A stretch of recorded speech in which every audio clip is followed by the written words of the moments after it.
Welcome back to Duelists. So now we're finally finishing this first campaign. Go ahead, Jova. Line. Prepare to meet your doom! Wow, what a generic line. You make Tristan sound like actual Shakespearean.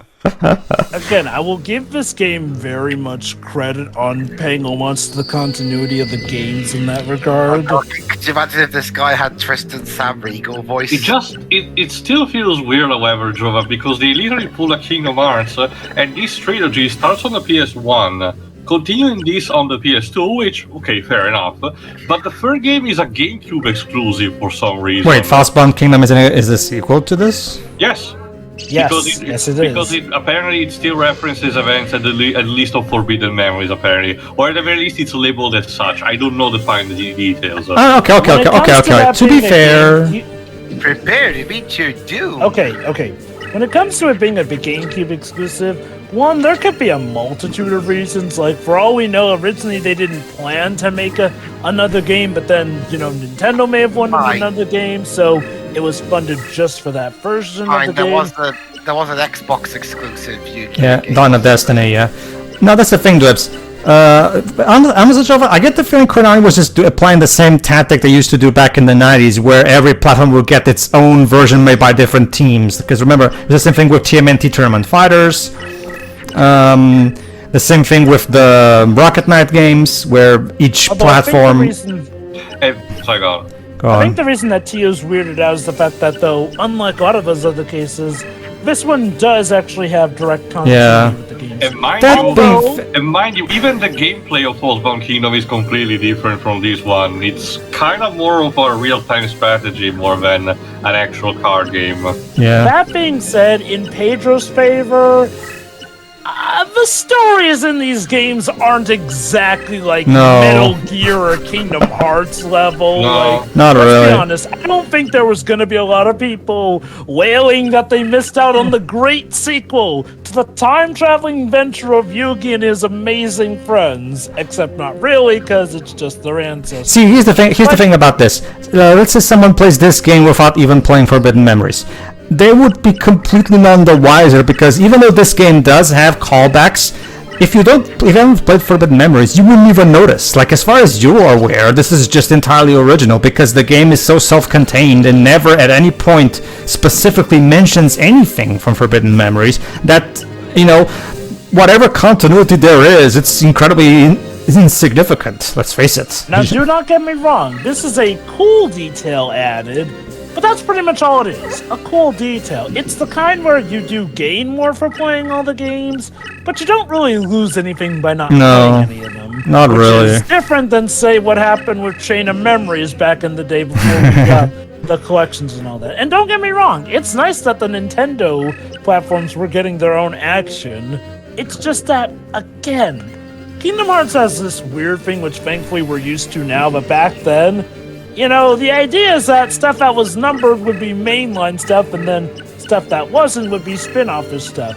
This is not helped by the fact that arguably you could still go from Kingdom Hearts 1 to Kingdom Hearts 2, since they do try and fill in the details, and arguably I was kind of able to, once the initial shock of how legit everything had changed so drastically wore off, I was able to muster through Kingdom Hearts 2's story. Mind you, that does not excuse how lopsided stuff is if you don't play Chain of Memories, but at least it was kind of enough back then. That's the thing. But then when we got stuff like Recoded, Birth by Sleep, or 358 over 2 days, it soon became clear, you do need to play these games, which... So what you're saying, Jova, is much, much worse. I will make Kingdom Hearts Recoded relevant to the plot, and then Walt's like, you monster.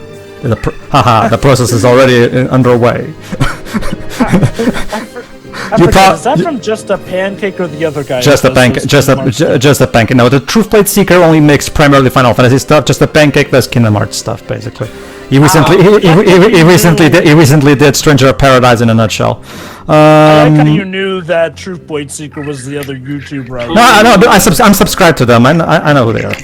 to ask briefly back about what's going on, so what exactly what's the deal with this Welsh demon whose name I can't pronounce for saving my life? He has been kind of orchestrating stuff behind No, the I mean scenes. gameplay-wise, what's this build and everything? Not particularly anything spectacular, Tail. His deck doesn't really have much of a unique strategy that I can think of. It's more it's more so that it's just like a bunch of random monsters that he just puts in. Go on. Yeah. As for his field, it's surprisingly not too no. This field is pretty much negligible unless you have monsters, a deck full of monsters that are fairy type and therefore weak to darkness. You should be fine in this field. Like the Bacora's field was way more difficult to circumvene. To be fair, this field does fit the main villain's personality here because he's all about darkness and all that. So while it may seem a bit anticlimactic, I at least do see why they went with it here and there. And with Bacora's, you can also get why his is like that because he's all about that insanity, crazy stuff, and I wonder if this was referencing what his ultimate goals would be by the end of the series as well. His ultimate goal basically amounts to destroy the world for no reason. This particular villain in both games. I don't know if he's in Frostbound Kingdom. I'll have to check that out. No, I guess. In Varys, the one from Forbidden Memories. This is a different incarnation. Where it's like a cousin or something. Again, Pedro, I was talking about Bakura at that point. Bakura. This guy. Oh, Bakura is just kind of trying to defend Yugi for reasons that, but whatever. Like I said, it kind of does. I do feel like his machinations do eventually tie into what his ultimate goal is near the end of the series. Crazy as that stuff is, holy cow. Mm-hmm. Has there ever been a Yu-Gi-Oh! Racing spin-off game? You kind of got Yu-Gi-Oh! 5Ds, but that's not really a spin-off. That's part of the continuity. Okay, I guess Wheelie Breakers counts, Jova? Dark Lord General reviewed that one, Wheelie Breakers. But I wanted Yu-Gi-Oh! Heart of the Cars. Oh, sorry, Dips. But, For Wheelie Breakers, I guess that's kind of a spin-off. Okay, here's the thing with Yu-Gi-Oh! 5Ds. There is something of a racing mechanic built into the duels here and there, which can give you a bit of an advantage overall if your bike is up to a better speed. But yeah, basically, his deck, as far as I can tell, doesn't really have any particular... I already checked on the wiki. This particular version of the demon, because yes, of course, he shows up also in the other campaign. He has a different kind of deck depending on which campaign you play. In this one, he specializes on monsters with attack point of 2400 or more. Okay. So basically, we get to use the ultimate Blue Eyes White Dragon. So basically, this duel is about you having a bigger dick than the other guy. Okay. Honestly, this kind of fits in a way. Again, you're working for Kaiba, and the more I think about it, anyone ever realize that Kaiba kind of went insane after the Duelist Kingdom arc? I'm not even kidding. I think the first Vine Crash was enough, Joe. No. Okay, to be fair, even after the first Mind Crash, he was mainly doing stuff to save his brother.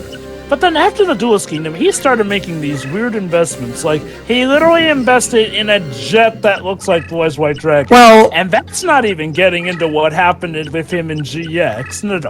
In GX, not only does he have a flipping school dedicated to dueling, he actually holds a contest to send someone's own handmade deck into space. Why? So that we can show life beyond the stars how to truly duel. That's really out there, but at the same time, to me, at worst, it's just an eccentric rich dude doing whatever with his money.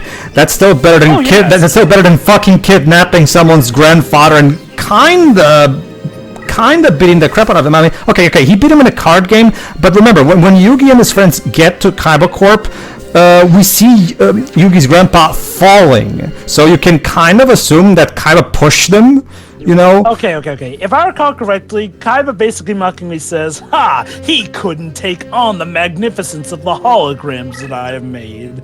I believe it's implied that sure, Yugi's grandpa could not take on the majesty of Kaiba's new holograms, and that sort of caused him to have a heart attack and all that. That is true, Jova, but what exactly caused Solomon to fall when in the moment that we were arriving at Kaiba Corp? Because, I mean, I don't know. Taking a hold, like, you'd be surprised. Heart attacks can kind of mess with an entire section of your body, depending on the severity. Again, because it's early in the show, I can, chuck it up to early installment weirdness, and they were not ready to define yet fully Kaiba's personality and everything.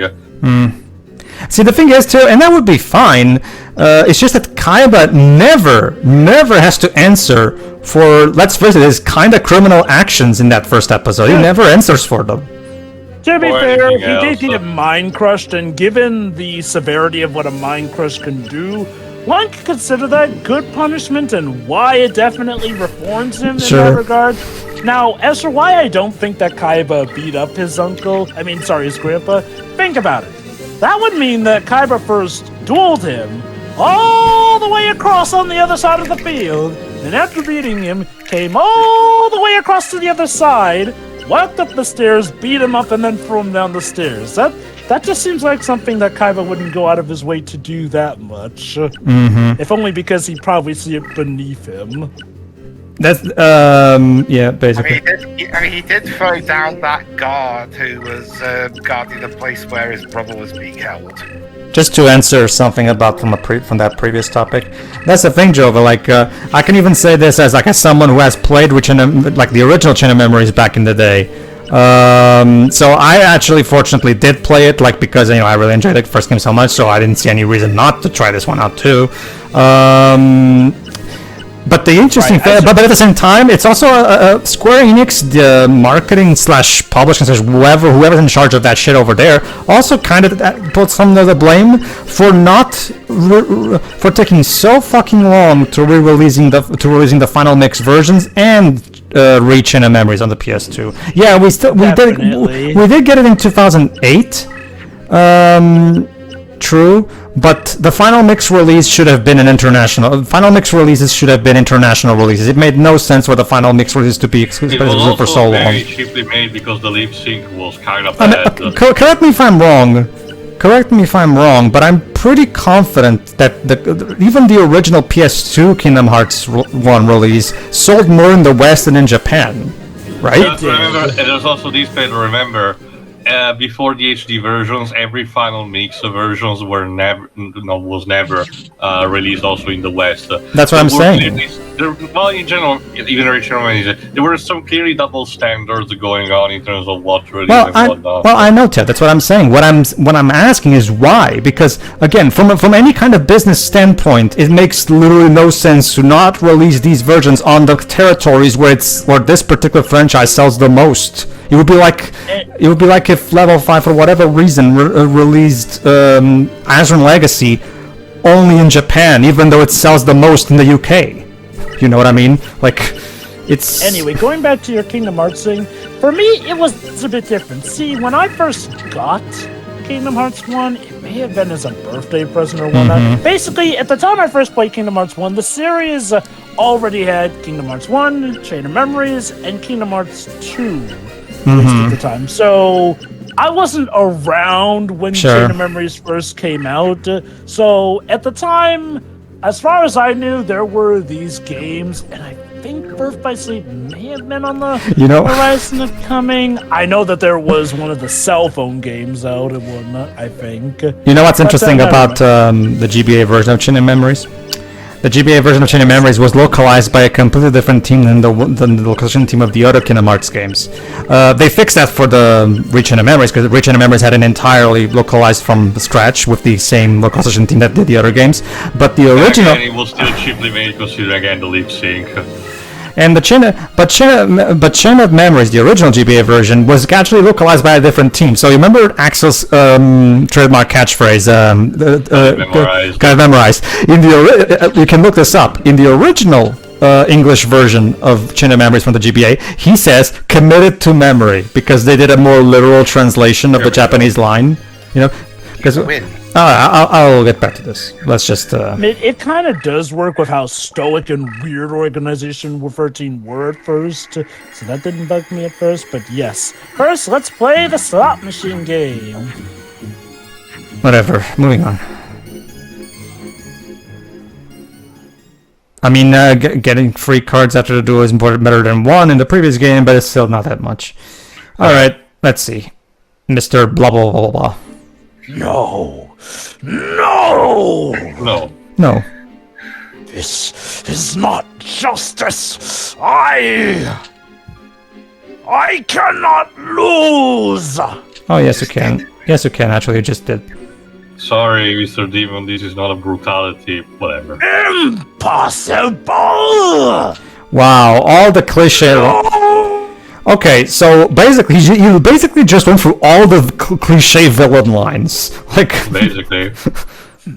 The summoning is undone. So Seto, once again, people have to clean up your mess. My family. Legend has it that my family was the only noble line to actually enter into a pact of glory with a card guardian. But sometimes in the past, the pact was broken for reasons that are veiled in the mists of history. Probably because your family were dicks.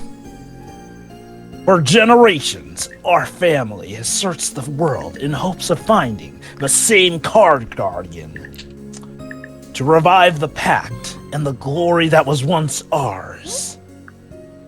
Uh-huh.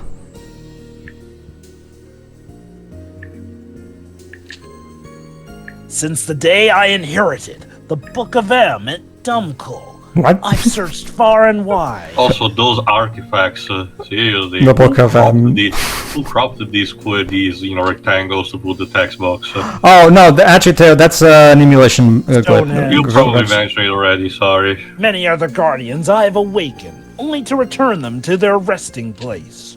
To date, my search for the one true guardian goes unrewarded. Hey, Atos, it's a good car, but their archetype is shit. You can't imagine how excited I was when I'd come to England and learned of the Rose Duelist legend. Yes. There you go, Dwebs. You have some awesome legends there regarding card games. Needless to say, the result was anticlimactic at best. Yeah, that's my review of the game. I apologize for dragging you into all of this. Actually, you offered me a better scenario. Yeah, than it's technically, supposed to be.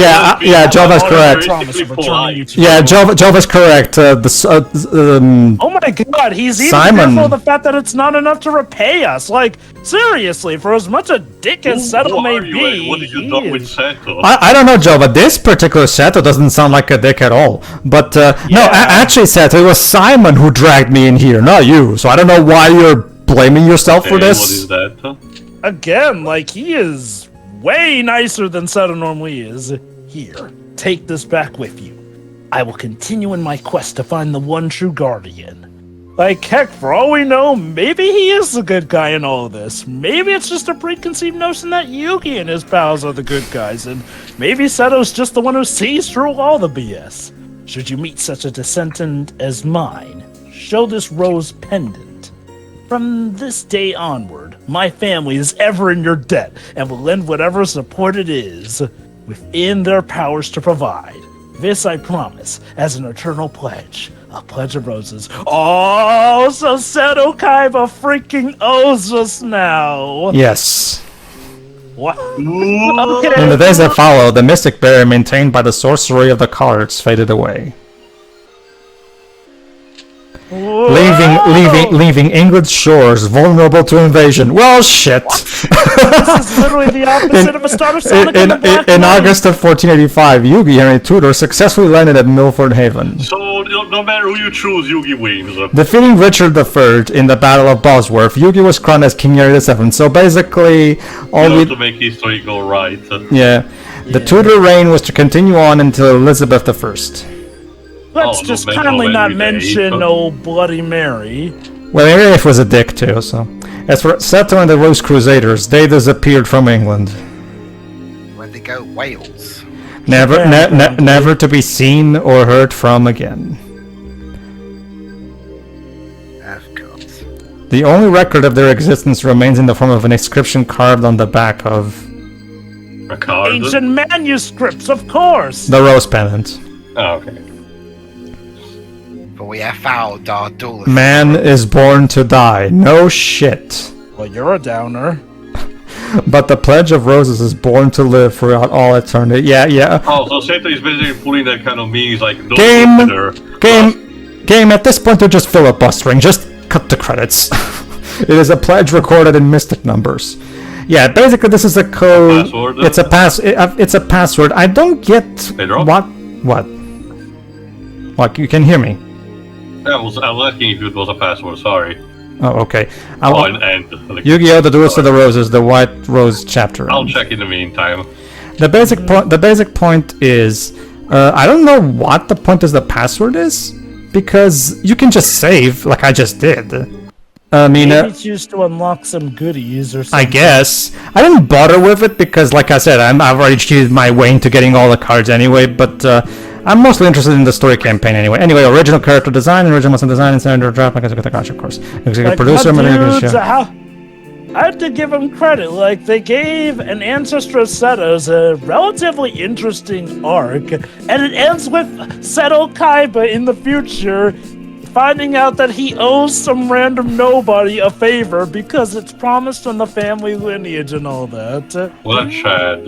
Indeed. Yeah, something tells me Kaiba wants to keep that bit on the old down low. Okay, so the way the game works is, after you finish your first campaign, you can then go back to the main menu and click continue, and the game will continue, and this time will boot you back to the beginning of the game where you choose which campaign to go through, and you can't pick the Yorkist campaign at this point. You can only pick the other campaign. I didn't check what happens if you do a third playthrough. Maybe you can just pick whatever campaign at that point, probably. Don't tell me there's a true final ending. No, that is kind of something like that happens in studying Postbound Kingdom. Yeah, so for this one, it's just one of those cases where you can do both campaigns, and that's basically it. There's no last story, Jova. Sorry.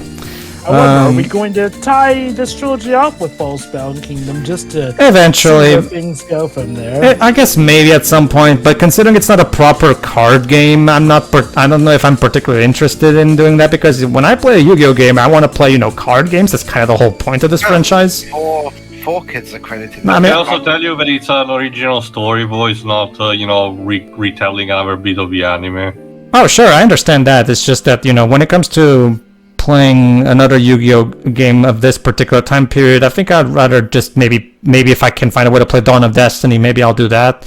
But Frostbound Kingdom, considering it's more of a tactical RPG than an actual card game, I'm not entirely. I mean, if I wanted to play it, I don't know. When I play Yu-Gi-Oh, I want to play card games. That's kind of what the franchise is, but whatever. I'm sure it's fine, but not exactly what I'm looking for in a Yu-Gi-Oh game. When you get down to it, this game is technically kind of like a tabletop RPG in the long run of a sense. Well, it's more of a tabletop card game, not an RPG. There's no actual, mechanical character development mechanics, of any kind. So it's more like a tabletop card game than anything. Well, keep in mind, it has RPG elements like needing to grind for materials and whatnot. Well, that's just basic, card game stuff. There's pretty much every game involving cards. Remember, pretty much every involving amassing a powerful deck is about gone. I checked, and the passwords can be input in the build deck screen by pressing R3, and each password corresponds to a special card that you can get okay. corresponding to the code. I already gave myself all cards, so no point in that. Alright, so I guess that leads us to the campaign of the next... Yeah, so tune in next time, everybody, where we go back to the beginning, and this time, even though it goes against my better judgment, we're going to this time accept to side with Simon and Yugi, even though, like me and Joe have said, they're the ones who fucking dragged us in here, and just immediately asked... by the way, we're sending you here so you can, fight our war for us, and everything, where... Fight the IRL. Because so tune in next time where, sorry dudes, but this time we're going to side with the Welsh. And hey, you know what? To be fair, as this ending did show, it turns out that trusting Seto was not a detriment because it's not like he betrayed us or anything. Heck, if anything, he even tried to properly reward us for our ventures. It's no, he was legit on the whole rewarding us. Stuff. It varies on whoever's running it because remember, like the anime Egyptian Seto, as in the original Seto, not the Kaiba from Kaiba Corp, like OG.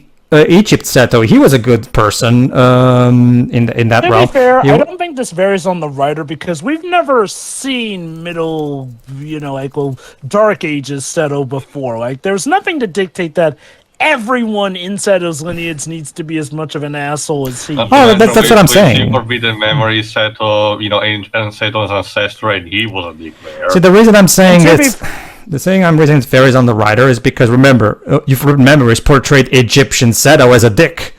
So that's why I'm saying it varies on the writer because that game wasn't written by Takahashi. So I don't know what to tell you. Like I said, well, never mind. We can discuss more in the next part. Yeah. See ya.